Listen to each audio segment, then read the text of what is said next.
Hey guys, it's me again, Workslayer. And where we left off on what if Clayton Carmine was in RWBY. I've been gone for like 2 weeks. I'm going through watching the entire RWBY series again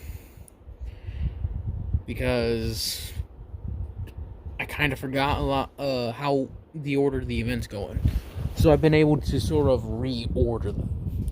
Where we last left off, if I remember, or where we last left off, I remember we had finished with the Roman Torchwick setting, where in the show, Ruby and Yang and all of them picked down him. Well, this time you had Clayton and them helping them out. Next one comes to the dance, and this one really isn't that hard. Since there isn't a lot of action. Clayton and all of them are just there at the dance, like as you would guess. You have Dom going with Maria, Marcus of course going with Anya, Clayton going with Cynthia, and Baird and Coltrane going as friends. They all had a nice time. That's how that really goes, since there isn't a lot I can really do with that. Aside from maybe explain where, actually, with how close John and Clayton have really grown, like how their bond has forged. Because if I didn't say it before, I'm pretty sure I remembered, where I went back and rewatched my series, or listened, I actually had John and Clayton actually working out together, and Clayton helping him get into a better shape to be a better close quarters, like hand-to-hand fighter.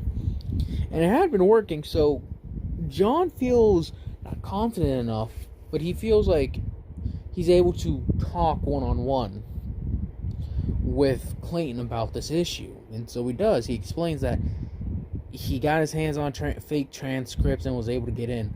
As Clayton's thinking about this, he's just like, there's no way this did not go past Osmond. As he's thinking about it, he's like, John, this is Beacon. You realize that, right? He's like, yeah. He's like, one of the highest hunter school on the face of Remnant. So, yeah. So what? He's like, you think they're gonna be fooled by fake transcripts? As John just takes a moment to think about it, and as Clayton explains,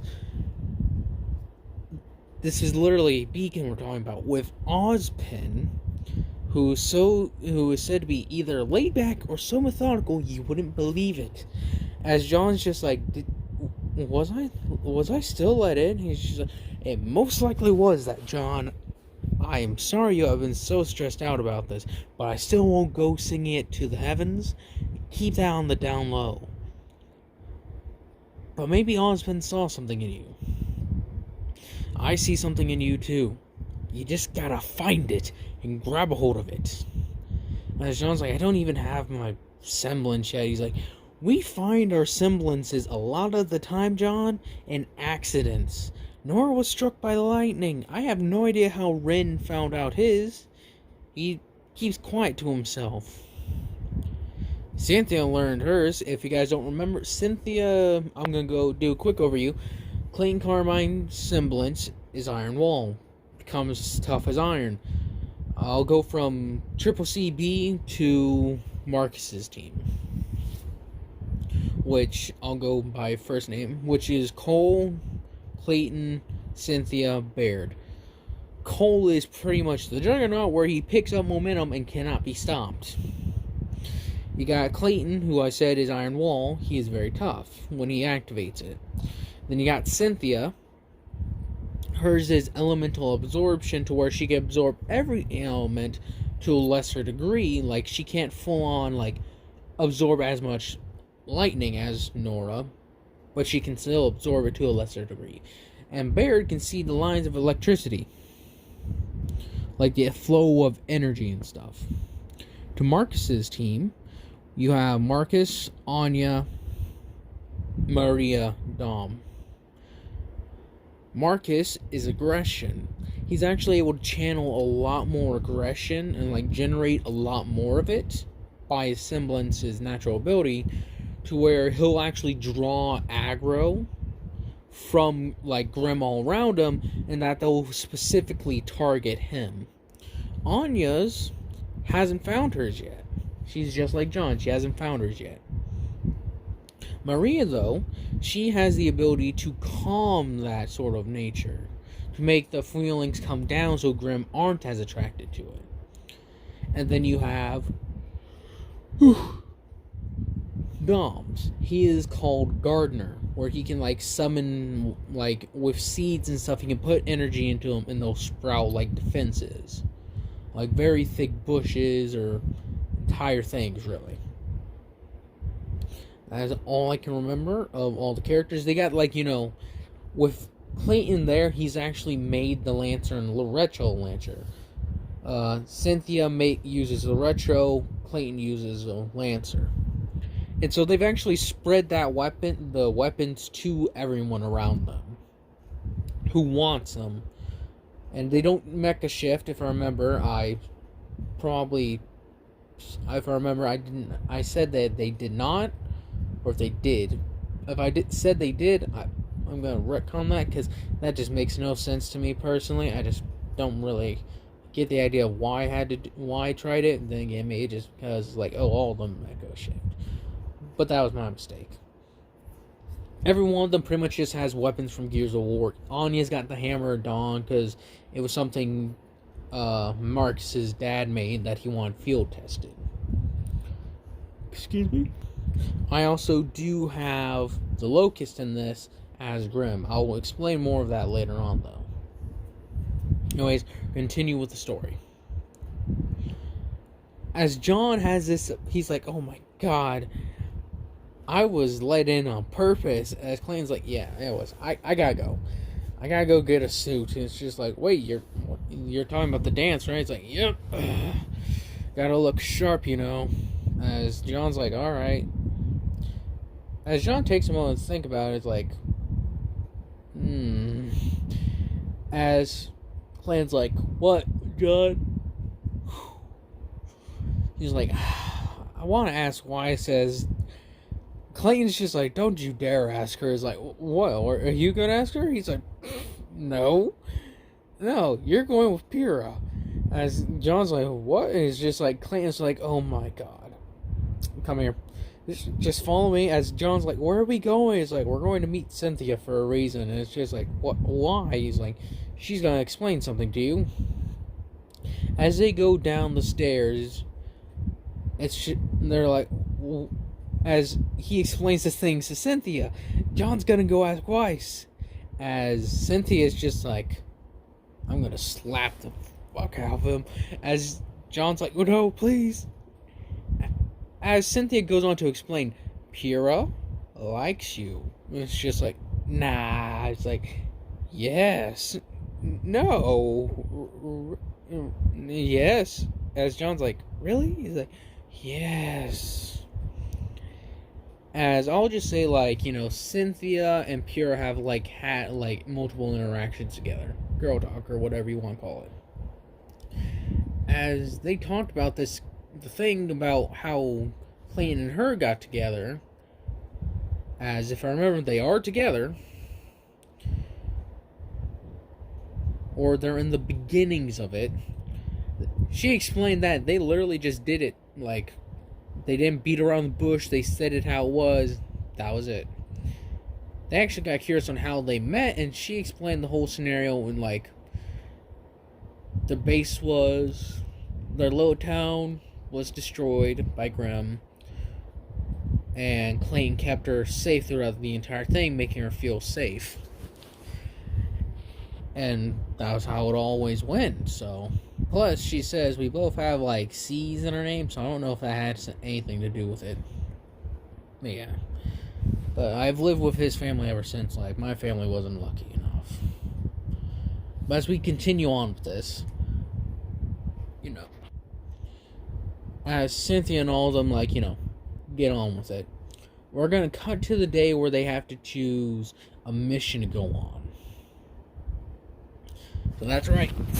As they get the options to go on missions, Cole and them are all talking about it's like, what kind of mission do they want? Do they want to like do something easier? Do they want to take something on harder? As they're looking on it, Osmond actually calls them over, as well as Marcus's team. As he actually brings them over, it's like, there you two are. We need you to... We have a special request from you, for you three. Or for your teams. Cole, Marcus. He's like... As Cole's like... Yeah, baby, what's the mission? I can't really bring the energy Cole does. Cole. As Cole brings that super hyped up energy, like, yeah, baby, the Cole Train's got what you need. As Marcus is like, what's the mission, Professor? It's just like... It's like... Some of our military assets, our military members, like I'll say a platoon of military personnel, have been disturbed by something. They're out in the field doing field training. When out of nowhere, they were swarmed by a massive horde of Grims. Like, how massive we're talking is Marcus. Marcus is speaking at this point. Marcus will typically lead the conversation while Cole and all of them, like, because Cole and all of them, like, they're two groups, like, you know, like how Team RWBY and Juniper, they came together and pretty much formed one giant friend group. That's essentially what RWBY and Mammed.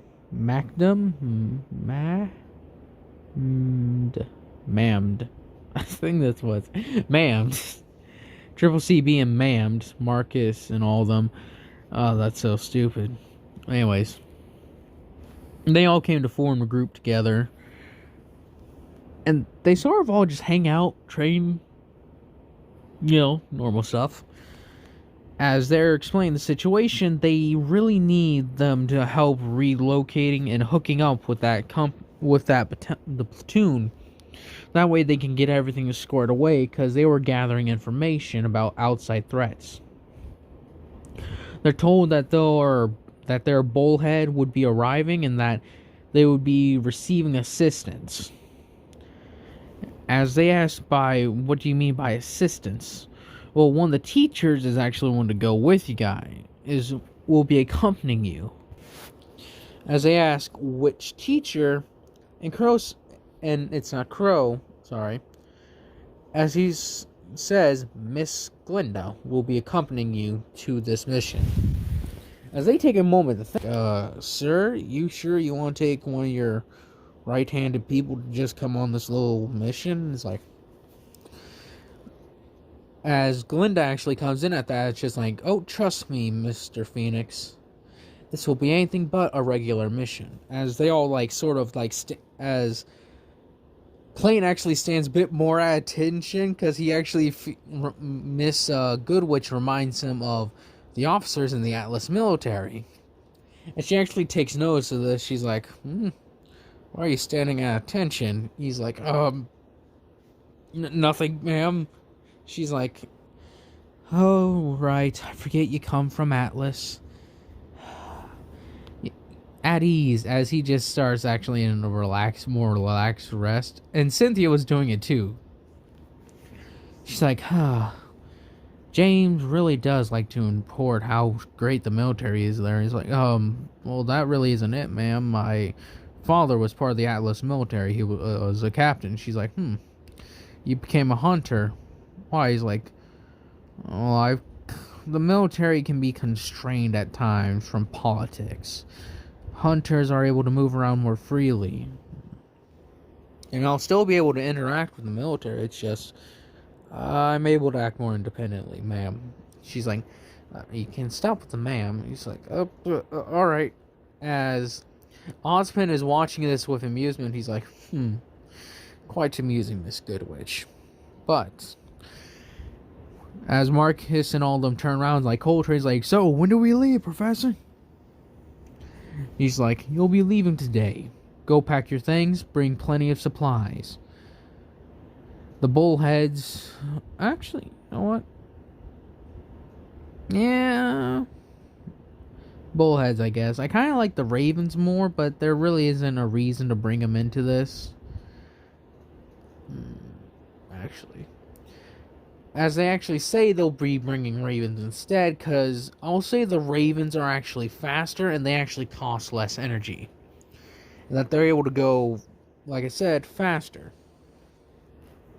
I don't know why, I just want them to be faster. Shut up. But anyways, and they're actually, I'll say they're a bit more robust, since they're actually made to go through tougher weather conditions. And they got the chain guns and everything on the side. Unlike, I'll say, the bullheads, because remember, the bullheads are more transport. The ravens will actually be more like gunships.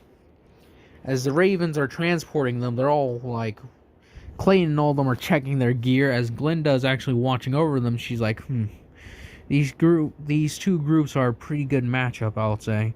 They're very militaristic, I'll give them that, but they do know how to take things seriously. As Cole and all of them are talking, Miss Glinda says, King Ravens, you can set us down here. And it's like, understand, Miss Good Witch, setting you down. As Cole and actually Marcus are actually talking with Glinda using the comm device, I'll say they have. As they're actually asking her a lot of questions, they're asking, so exactly, how should we proceed? Are we allowed to act more independently? Like, are you grading us? How does this exactly work? She explains it as, she is here to watch their progress and see how they handle the situations and how dangerous they can be. She's not to interfere a lot in that it would stunt their growths, but she will make sure none of them are in any sort of life-threatening danger. As they understand, they nod, and when they land, King Raven say, Miss Goodwitch will be circling around the area, keeping an eye out for any Nevermores or any of the like. We'll keep you posted from up above. She's like, understand, King Raven. Have a safe flight. And he's like, and good luck on the ground with the rookies, Miss Goodwitch. You're probably gonna need it. She's like, understood. As Clayton and all them, as Clayton's like, so should we start heading that way? He's like, As Cynthia's like, yeah, I agree with Clay. Let's get a move on, shouldn't we? Everyone agrees, and so they start moving. They keep like formations, but they try to make sure they're relaxed and not having like their emotions pent up. That's where actually Mary comes in handy, and she actually starts using her semblance to keep everyone's emotions more steady. But they're still on high alert, in a way. As Goodwitch is actually watching over them, like, good use of semblance, and they're keeping their focus, not become overconfident. Good. As she's watching this, they hear a stick breaking, like, hold up. As Marcus is like, everybody quiet. As they're looking around, they got their weapons prepped. Maria, if I remember, has a torque bow. Dom has a Nasher shotgun, and they got like pistols and stuff like that. As Dom's like, remember, Maria, we'll watch out for each other. She's like, of course, Dom. Why wouldn't we? Marcus is just like, come on, you sons of bitches.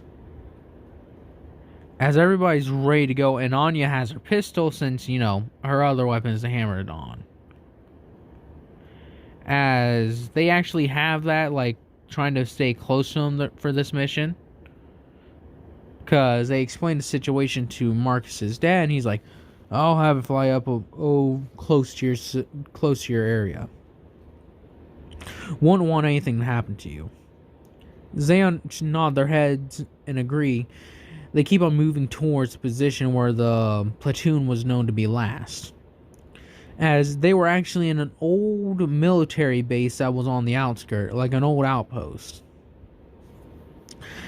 As they're making their way through, as Clayton's like, guys, this is kind of unsettling. It's just like, what do you mean, Clayton? He's just like, typically you would have run into at least a form of Grim by now. As Baird's like, yeah, Clayton's right. Something ain't right here. As they all take a moment to just understand the situation, as Marcus is just like, guys, have you noticed? What? No birds, no crickets. So they're around here. They're just not doing anything. As they're like, everyone, as Coltrane, she's like, alright, everybody, let's keep it down. Let's make a move to the outpost, alright? He's like, good, let's huddle. Let's hustle. As they all make their way through it. Glinda is actually trying to keep up with them as she's just like, it's been too long since I've not been in the field. Having even trouble keeping up with some of these youngsters. As Clayton's like, are you good, Miss Goodwood? She's just like, oh, just pardon me. It's just been a while since I've been out in the field quite like this.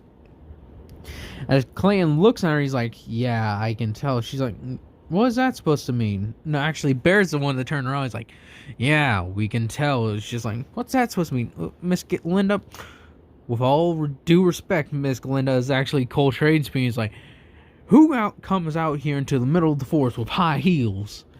She's like, that just don't make any sense. As she's just like, you make fair points.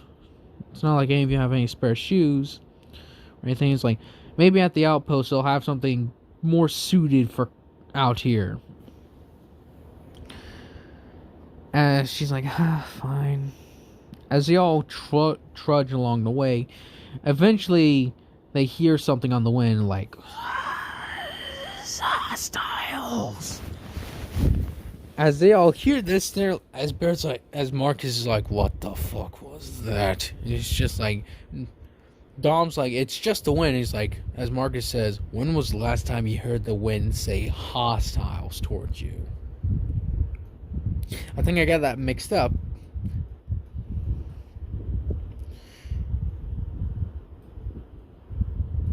Yeah, it was Dom who said, did you hear that? It's like, probably just the wind. He's like, when was the last time the winds whispered hostiles? As they're like, alright, people. The bunker, or the outpost, is just a mile or two away. Break for it. As they all start running, picking up the speed, they start hearing things around the bushes. It's just like, they've been following us. As Clayton is just like, as he actually starts spraying out into the forest. As they actually hear, he gets a couple of things as they hear, it's just like, move it fast, tight form. As they all actually form up like the front and the back, as Miss Glinda is in the center. As she's the powerhouse, so she'll be able to smack him around with her telekinesis, or, yeah, that's her ability, remember. They're rushing and rushing and rushing. They eventually make it all the way to the outpost, and they see burning bodies and people with arms, heads, everything ripped off. As everybody's like, what is this carnage? As Mark's like, it doesn't matter, move! As they start moving towards the actual outpost base. As they can see, there's holes around them. As then something jumps out of the ground as... it's a Grim, of course. It has white face with armor, actual armor it's wearing. As they're like, what the... As Clayton's just like, these are the things! As he just runs for... As Marcus actually runs for us and just takes his chainsaw and slices it in half. It's just like, in here now! So they kick open the doors and actually bunker down. As as Marcus is shouting out orders, he's like, everyone get to your positions, now! As they all set up posts, as they're like, alright. It's like, Raven King, can you hear me? As there's radio silence, he's just like, Raven King, can you hear me? And it's just like, we're on our own. It's just like, as Cole's just like, what the hell was that? As Clayton's like, those were the things.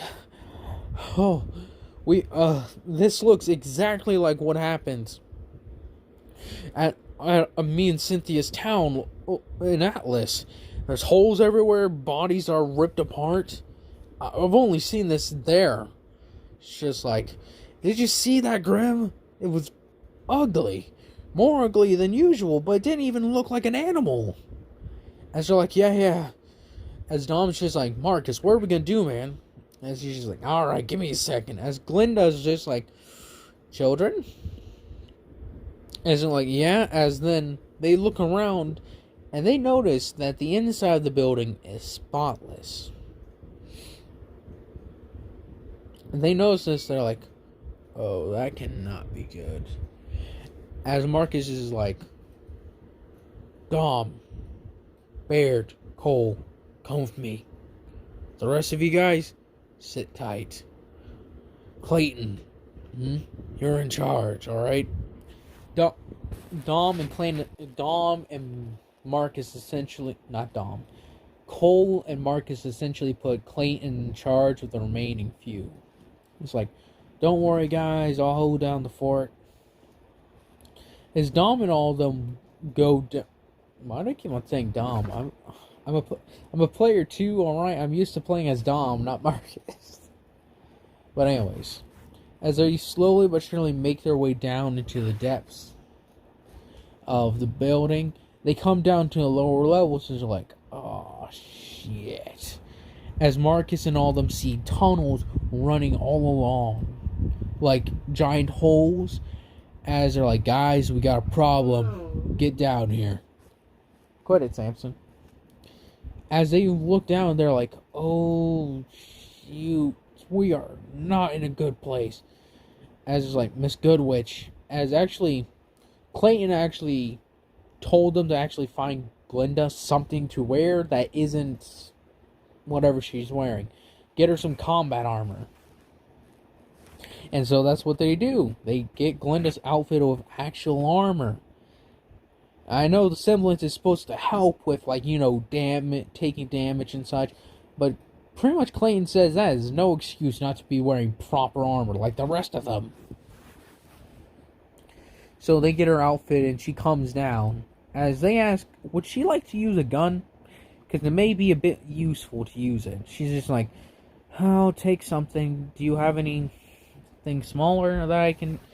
Typically, I was trained how to use them. I just don't use them as much. She's like, yeah. As they look around, they actually find a pistol, a revolver to be specific, and they give it to her. The Botox, essentially. She's like, thank you. As she keeps on like one hand as they move around.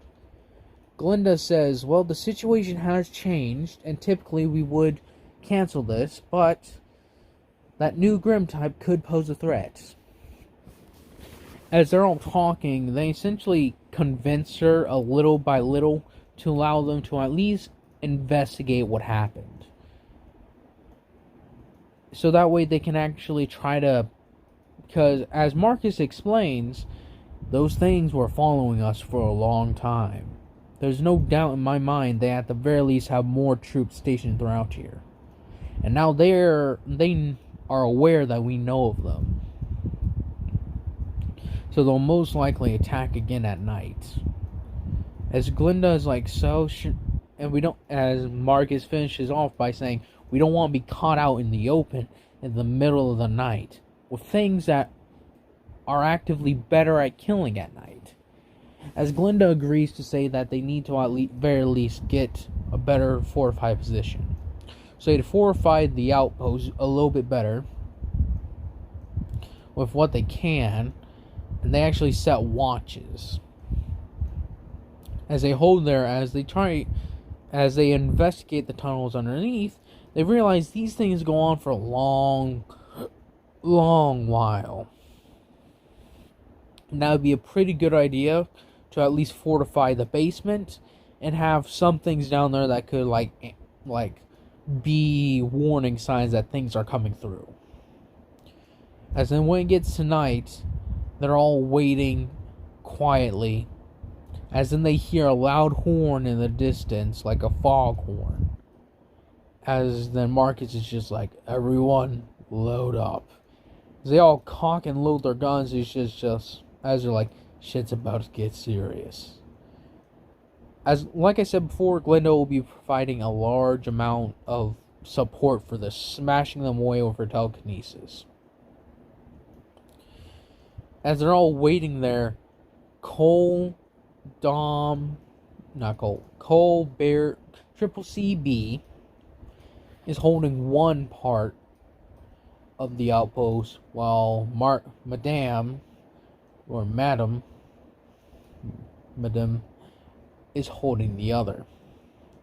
As they're waiting, as Cole contacts Marcus, like, "Yo, Marcus, we got some targets showing up." It's just like, "Same here. Let's hope we can keep them hold off until the morning." And that's where I'm going to be ending this one off at. I'm sorry it took me a while, but like I said, I was trying to catch up with not catch up, but watch the RWBY series again so I can know where to go, what events go into place, and all that. So I can also remember the characters' semblances, what I gave them, what I didn't give them, that whole deal. Anyways, I hope you guys have really enjoyed this. You guys channel Joyce, and I hope you guys have a nice day, nice night, nice life.